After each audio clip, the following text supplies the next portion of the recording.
This is a new book recommendation video.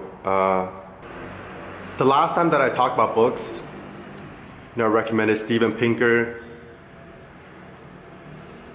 and Richard Dawkins and the like. Thinkers who are still in the domain of scientific materialism and reductionism. I was really into evolutionary psychology. All my thinking was grounded in evolutionary biology and philosophy, Western philosophy, and philosophy of the mind. And when I came across neuroscience, when I was reading about evolutionary psychology, Sam Harris was one of the thinkers that were associated with the new atheism. But he's different from those other thinkers is that he spends his youth in meditation retreats, and he has that spirituality and meditation added on top. See, when I think of spirituality, I don't think of the woo-woos and the new age mumbo-jumbos that are associated with it. I think of science, logic, pragmatism.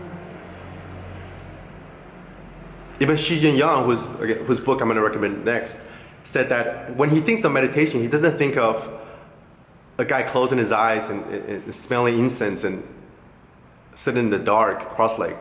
He thinks about a guy lifting weights and making gains in the gym, but he's making consciousness gains. And it's hard work. It's hard work. It's brutal. It's not for the faint-hearted.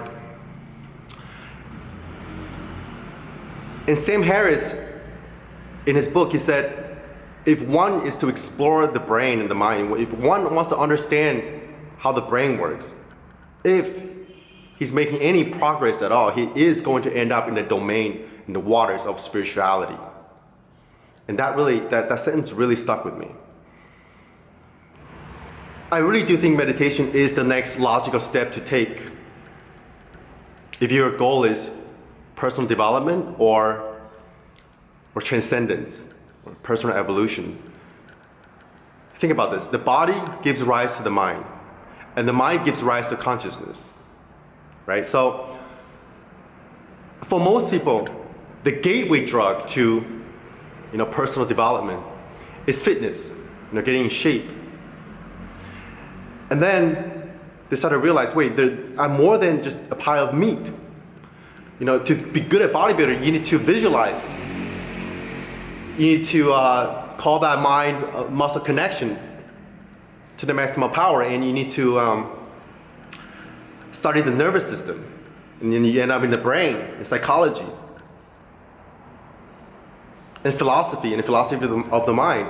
And when you get to a point where you realize that, wait a second, you can't understand the mind from the objective standpoint only. You can't read about consciousness. You can only experience consciousness at the subjective level. There's going to be a point where you just have to close all the books and drop all the theories and close your eyes and look inward. Here's a thought experiment. Imagine if you have the most aesthetic body physique in the entire world. Its level of aesthetic, it's so powerful that it bypasses most people's conception or perception of what constitutes an aesthetic physique. Would you still want that body? Of course, this is just a thought experiment. It doesn't make complete sense, but the question is, would you sacrifice what other people think or what society wants you to achieve to attain the pinnacle of human condition? The next book is Science of Enlightenment by Xi Yang, and I put him in my LA video. You haven't seen that. He's a life Buddha in the sense that he's actually reached mastery. See, Sam Harris, despite all his theoretical knowledge and understandings from the objective standpoint about the brain, he still hasn't, he even admitted this in his book, that he hasn't reached enlightenment yet. Xi Jinping is interesting because he set out a goal to bridge the gap between Eastern mysticism and Western science.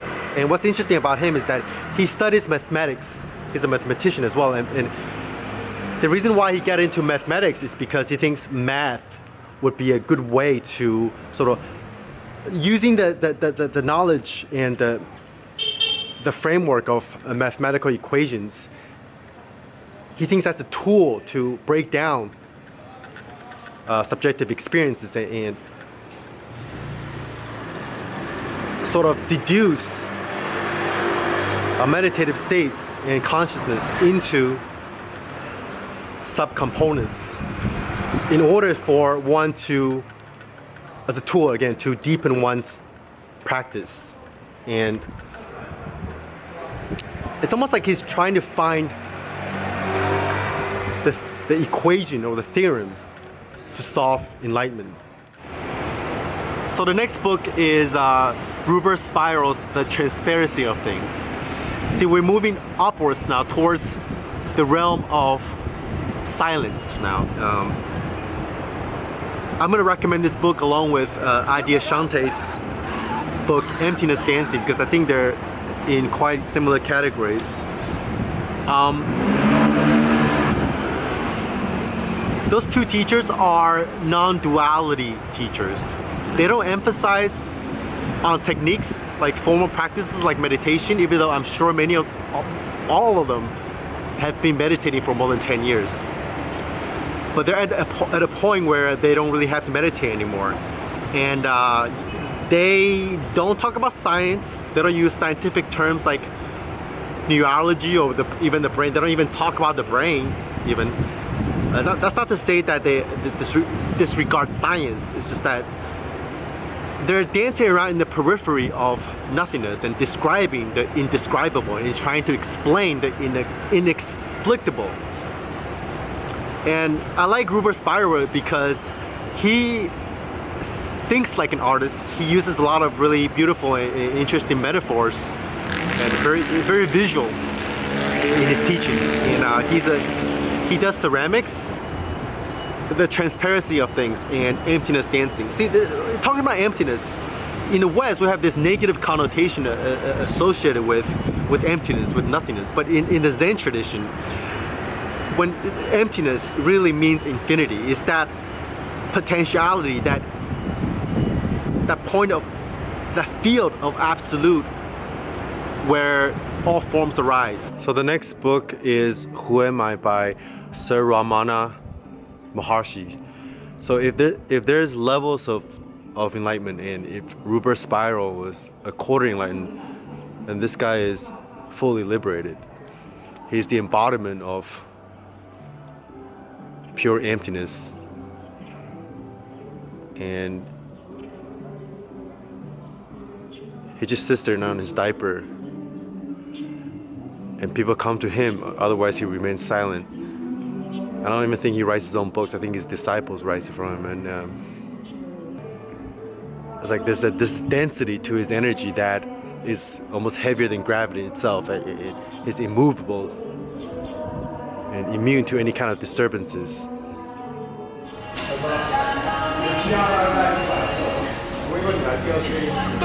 Personalize the price. Thank Mr. Buddha for the last A few decades ago, it's considered, something that's in the periphery of human culture. It's reserved for the hippies and the weirdos.